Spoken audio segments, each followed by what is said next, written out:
আমার শ্বশুরমশাই রোজ রাতে এক গ্লাস ফলের রস তৈরি করে আমার ঘরে নিয়ে আসতেন। তিনি অত্যন্ত স্নেহ করে নিজের হাতে আমাকে সেই ফলের রস খাইয়ে দিতেন, আর আমিও তার এই ভালোবাসার প্রতি সম্মান জানিয়ে প্রতিদিন রাতে সেটা পান করতাম। কিন্তু এরপর প্রতিদিন সকালে ঘুম থেকে উঠে আমি দেখতাম যে আমার চুলগুলো খুব এলোমেলো হয়ে আছে, এমনকি আমার পরনের পোশাকও ভীষণ এলোমেলো অবস্থায় থাকত। আমি ঠিকমতো হাঁটতেও পারতাম না এবং আমার তলপেটে প্রায়ই একটা অদ্ভুত ব্যথা অনুভূত হতো। অনেক পরে আমি অনুধাবন করতে পেরেছিলাম যে আমার এই অবস্থার কারণ ছিল শ্বশুরমশাইয়ের হাতে তুলে দেওয়া সেই ফলের রস। আমার শ্বশুরবাড়ির প্রত্যেকেই নিজ নিজ পেশায় প্রতিষ্ঠিত ছিলেন। আমার শাশুড়ি মা একজন ইঞ্জিনিয়ার ছিলেন এবং আমার স্বামী ও শ্বশুরমশাই দুজনেই ছিলেন অধ্যাপক। আমিও একটি বেসরকারি কলেজের অধ্যাপিকা হিসেবে কর্মরত ছিলাম এবং বিয়ের পরেও আমার চাকরিটা আমি চালিয়ে যাচ্ছিলাম। আমার বিয়েটা পরিবার থেকেই ঠিক করা হয়েছিল। আমার বাবা মা একটি ভালো পরিবার দেখে অর্জুনের সঙ্গে আমার বিয়ে দিয়েছিলেন। আমার স্বামীর নাম অর্জুন। সে তার বাড়ির একমাত্র সন্তান ছিল। যেহেতু তারা সবাই নিজ নিজ কর্মক্ষেত্রে প্রতিষ্ঠিত, অত্যন্ত শিক্ষিত এবং ধনী ছিল, তাই আমার বাবা আমার ভবিষ্যতের কথা ভেবে সেই পরিবারটিকেই বেছে নিয়েছিলেন। বিয়ের পর যখন আমি শ্বশুরবাড়ি আসি, প্রথম দিকে সবকিছুই স্বাভাবিক ছিল। আমার শ্বশুরমশাই আমাকে ভীষণ স্নেহ করতেন, এমনকি ভালোবেসে তিনি আমাকে মা জননী বলেও ডাকতেন। যদিও আমার আসল নাম রিয়া। আমাকে শ্বশুরবাড়িতে বিশেষ কোনো কাজ করতে হতো না। বাড়ির সমস্ত কাজকর্ম পুরনো কাজের মানুষ লক্ষ্মীদি একাই সামলাতেন। আমার স্বামী তাকে দিদি বলে ডাকত, তাই আমিও প্রথম থেকে তাকে লক্ষ্মীদি বলেই ডাকতাম। আমি সকালে তৈরি হয়ে নাস্তা সেরে কলেজের জন্য বেরিয়ে পড়তাম। আমার স্বামী আর শ্বশুরমশাইও একই সময়ে বেরিয়ে যেতেন। ওদিকে আমার শাশুড়ির যখন কোনো সভা থাকত, তখন তিনিও বাড়ি থেকে বেরিয়ে যেতেন। সেই সময় পুরো বাড়িটা লক্ষ্মীদি দেখাশোনা করতেন। বিয়ের মাত্র 2 মাসের মাথায় আমি অন্তঃসত্ত্বা হয়ে পড়ি। আমার গর্ভবতী হবার সংবাদ শুনে আমার শাশুড়ি সবচেয়ে বেশি আনন্দিত হয়েছিলেন। আমার স্বামীও খবরটা শুনে ভীষণ খুশি হয়েছিল। আমার গর্ভবতী হওয়ার খবর পেয়ে অর্জুন বেশ কিছু শিশুর ছবি কিনে এনেছিল। সে আমাকে বলেছিল এই ছবিগুলো যেন আমি আমাদের ঘরের দেওয়ালে টাঙিয়ে রাখি, যাতে প্রতিদিন সকালে ঘুম থেকে উঠে আমি ওই সুন্দর শিশুদের মুখগুলো দেখতে পাই। তার বিশ্বাস ছিল এতে নাকি আমাদের সন্তানও খুব সুন্দর হবে। তবে সেই ছবিগুলোর প্রত্যেকটিই ছিল ছেলে শিশুর। আমার স্বামী আমাকে প্রচণ্ড ভালোবাসত, কিন্তু সেদিন আমি তার আসল রূপ দেখেছিলাম। যেদিন সে সন্তান নিয়ে আমার সঙ্গে তুমুল বিবাদ শুরু করেছিল। সে জোর দিয়ে বলেছিল আমার গর্ভে নাকি পুত্র সন্তানই আছে এবং সে পুত্র সন্তানই চায়, কন্যা সন্তান নয়। সে নাকি কন্যা সন্তান একেবারেই পছন্দ করে না। আমি তখন রেগে গিয়ে স্বামীকে বলেছিলাম, তুমি তো পুত্র সন্তান চাইছো, কিন্তু আমার গর্ভে যদি কন্যা সন্তান জন্মায় তখন কি করবে? কন্যা সন্তানের কথা শুনতেই সে আমার ওপর প্রচণ্ড রেগে গিয়েছিল। সেদিন স্বামীর কথা শুনে আমি হতবাক হয়েছিলাম যে এত শিক্ষিত একজন মানুষ কি করে এমন সংকীর্ণ মানসিকতা নিজের ভেতর পুষে রাখতে পারে। সেদিন থেকে আমার স্বামী একটাই জেদ ধরে বসেছিল যে আমাকে পুত্র সন্তানের জন্ম দিতে হবে, আর আমার গর্ভে যদি কন্যা সন্তান থাকে তাহলে তা নষ্ট করে ফেলতে হবে। সেই দিনটির পর থেকে আমার ও আমার স্বামীর সম্পর্কের অবনতি হতে শুরু করে, কারণ আমার মনে কখনোই এই ভাবনা ছিল না যে আমি কন্যা সন্তান নয়, বরং পুত্র সন্তানের মা হতে চাই। সত্যি বলতে আমি মনে মনে কন্যা সন্তানই কামনা করতাম। এরপর আমার স্বামী অর্জুন আমার উপর নানাভাবে চাপ সৃষ্টি করতে থাকে, এটা পরীক্ষা করার জন্য যে আমার গর্ভে কন্যা সন্তান নাকি পুত্র সন্তান রয়েছে। কিন্তু আমি পরীক্ষার জন্য মোটেও প্রস্তুত ছিলাম না। আমি কোনোভাবেই ডাক্তারের কাছে গিয়ে এটা জানতে চাইনি যে আমার গর্ভে কি সন্তান আছে। আমি ভেবেছিলাম এটা আমার প্রথম সন্তান, আর প্রথমবার যাই হোক না কেন তাতেই আমি খুশি থাকব। সেটাই হবে আমার কাছে অমূল্য সম্পদ। আমার শ্বশুর শাশুড়ি যখন জানতে পারলেন যে আমার স্বামী আমাকে ডাক্তারের কাছে নিয়ে গিয়ে পরীক্ষা করাতে চায়, তখন তারাও আমাকে বোঝানোর চেষ্টা করলেন। তারা আমাকে বলেছিলেন, বৌমা, এটা তো ভালোই হবে যখন তুমি ডাক্তারের কাছে গিয়ে পরীক্ষা করে জানতে পারবে যে তোমার গর্ভে পুত্র সন্তান নাকি কন্যা সন্তান আছে, তখন আমরা এখন থেকেই সেই সন্তানের জন্য জিনিসপত্র কেনাকাটা শুরু করতে পারবো। এতে আমাদের অনেক সুবিধা হবে। তুমি আমাদের ছেলের কথায় কিছু মনে করো না, আমরা দুজনেই তো তোমার পাশেই আছি, তাই তুমি একদম ভয় পেও না। অন্তত আমাদের উপর তো ভরসা রাখতে পারো। তুমি ডাক্তারের কাছে চলে যাও এটা দেখার জন্য যে তোমার গর্ভে কন্যা সন্তান নাকি পুত্র সন্তান আছে। আমার শ্বশুর ও শাশুড়ির মিষ্টি কথায় আমিও শেষ পর্যন্ত ডাক্তারের কাছে যেতে রাজি হয়ে যাই।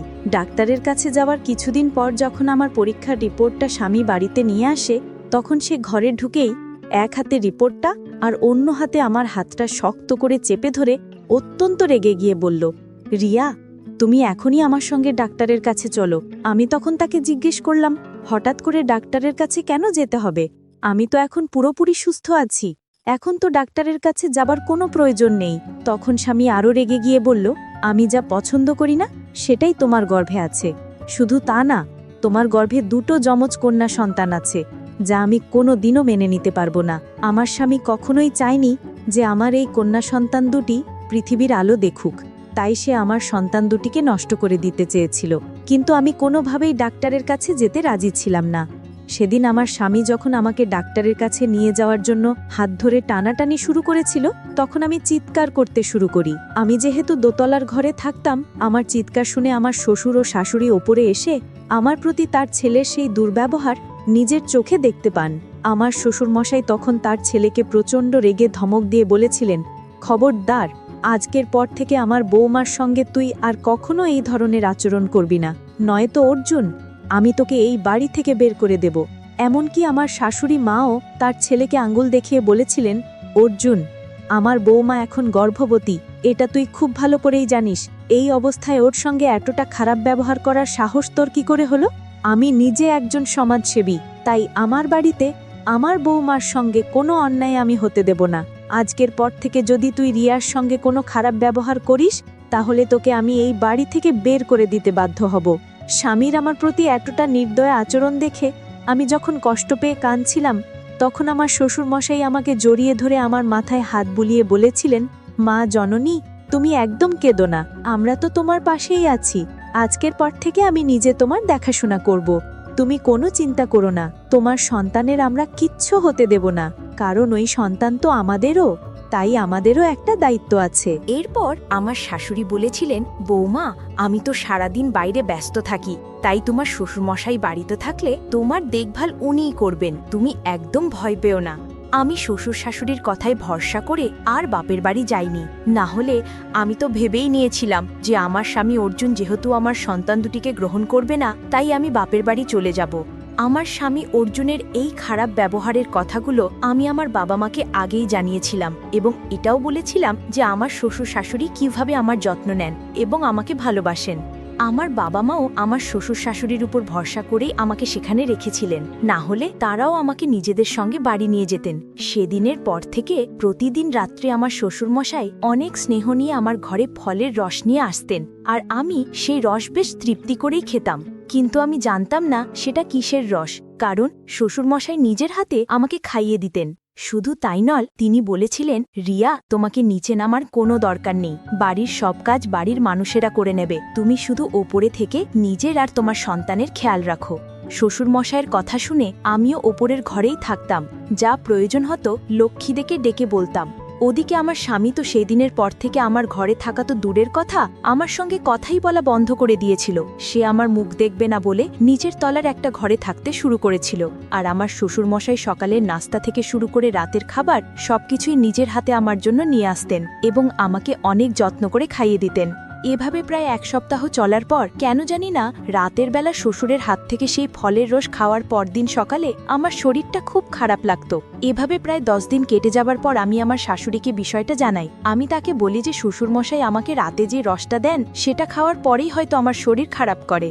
আমার শ্বশুরমশাই আমাকে এতটা ভালোবেসে রসটা খাওয়াতেন যে আমি তাকে না বলতে পারতাম না। শাশুড়িমা তখন আমাকে বলেছিলেন, বৌমা, এই কিছুদিন আমি সবার কাজে খুব ব্যস্ত ছিলাম, এবার থেকে তোমার খাওয়া দাবার দায়িত্ব আমার, তুমি একদম চিন্তা করো না, দরকার হলে আমি তোমাকে ডাক্তারের কাছে নিয়ে যাব। পরের দিন সকালে যখন আমি নিজের ঘরে বসেছিলাম, তখন নিচ থেকে হঠাৎ আমার শ্বশুর ও শাশুড়ির চিৎকারের শব্দ শুনতে পাই। তাঁরা দুজনে একটি পেঁপে নিয়ে তুমুল ঝগড়া করছিলেন। আমি কিছুই বুঝতে পারছিলাম না যে হঠাৎ করে তাদের মধ্যে কেন এত ঝামেলা শুরু হলো।